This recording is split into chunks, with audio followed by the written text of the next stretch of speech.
कभी कभी कोई कहानी सिर्फ कहानी नहीं होती, वह एक आंदोलन होती है, एक क्रांति होती है और कुछ कहानियां इतिहास रच देती हैं। ऐसी है एक कहानी है केजीएफ की।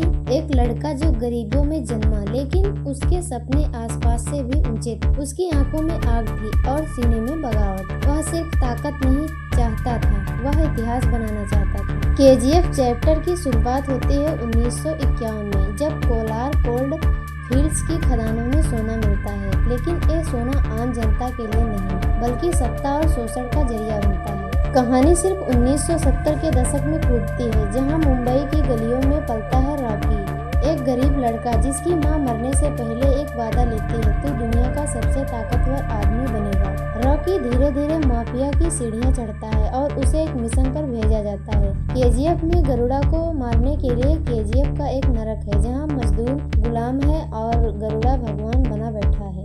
यस रॉकी स्टाइल, स्वैग और स्ट्रॉन्ग स्क्रीन प्रेजेंस। गरुड़ा एक भयावह विलेन जिसे देखकर डर लगता है। अंजल पाटिल, श्रीनिधि शेट्टी, रामचंद्र राजू सभी का अभिनय असरदार है। सिनेमेटोग्राफी, हर फ्रेम एक पोस्टर जैसा। बैकग्राउंड स्कोर रोंगटे खड़े कर देने वाला।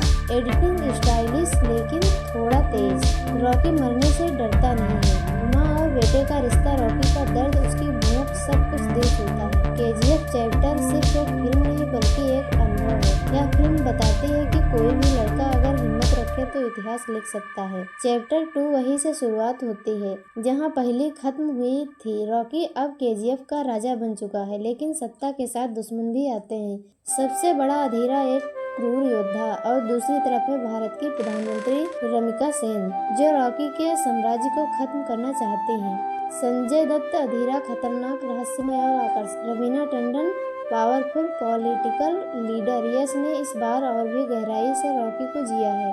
भारी भरकम एक्शन सीन्स, हैमर, गन और गोल्ड के साथ। बीएफएक्स और सिनेमेटोग्राफी एक हॉलीवुड लेवल का एहसास। म्यूजिक एक बार फिर कमाल कर देता है। सत्ता की कीमत क्या होती है? रॉकी की दुनिया सिर्फ ताकत की नहीं बल्कि की भी है। कुछ जगह कहानी खिंचती है, कुछ ज्यादा स्टाइलिश, कभी कभी इमोशंस को ढक देती है। केजीएफ चैप्टर 2 एक ग्रैंड क्लाइमैक्स है, एक एपिक एंडिंग जो रॉकी की कहानी को अमर बना देती है। केजीएफ सिर्फ एक फिल्म नहीं, ये एक भावना है। रॉकी का किरदार हमें सिखाता है कि हालात कैसे भी हों, अगर इरादे फौलादी हों तो कुछ भी मुमकिन है। प्रशांत नील की विजन, यश की मेहनत और पूरी टीम की कला ने केजीएफ को इंडियन सिनेमा का लैंडमार्क बना दिया। Chapter 1 4%, chapter 2 4.2%।